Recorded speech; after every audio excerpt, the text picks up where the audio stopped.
Dans une forêt, les arbres jouent les premiers rôles et font parfois oublier qu'ils sont loin d'être les seuls à y vivre. D'autres espèces plus discrètes s'y cachent. Elles n'en sont pas moins importantes pour l'avenir de la forêt. Toutes sont liées. Beaucoup d'espèces peuvent être associées à un arbre, soit par le gîte, soit par le couvert. Ainsi, plus il y a d'espèces d'arbres différentes, plus la biodiversité est grande. La façon dont sont organisés ces arbres, c'est-à-dire la taille, l'âge et la stratification de la végétation, permet aussi de multiplier les habitats possibles pour accueillir une plus grande diversité d'espèces. Les très gros arbres sont souvent les plus âgés, et leur grande dimension constitue des habitats à forte capacité d'accueil pour de nombreuses espèces rares.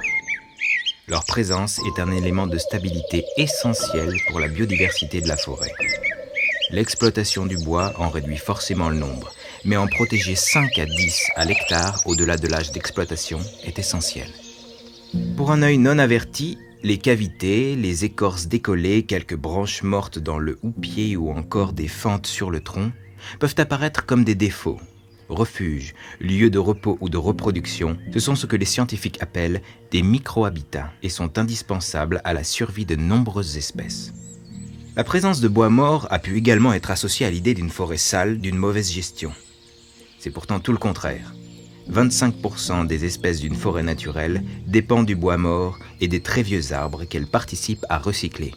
Dans la forêt, rien ne se crée, rien ne se perd, tout se transforme.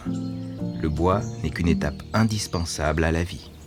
Une forêt, ce n'est pas seulement une grande étendue à l'ombre des arbres.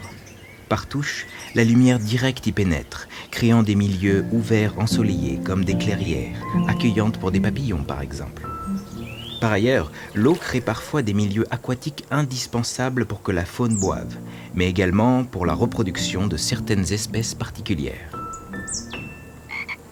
Parfois, des milieux rocheux comme des blocs, des microfalaises, des éboulis ou des grottes accueillent des plantes, des oiseaux ou des chauves-souris. Toutes sont utiles et participent au fonctionnement de l'écosystème forestier. Enfin, la préservation de la biodiversité d'une forêt d'aujourd'hui dépend également de son histoire passée, notamment de ce que le scientifique appelle son ancienneté.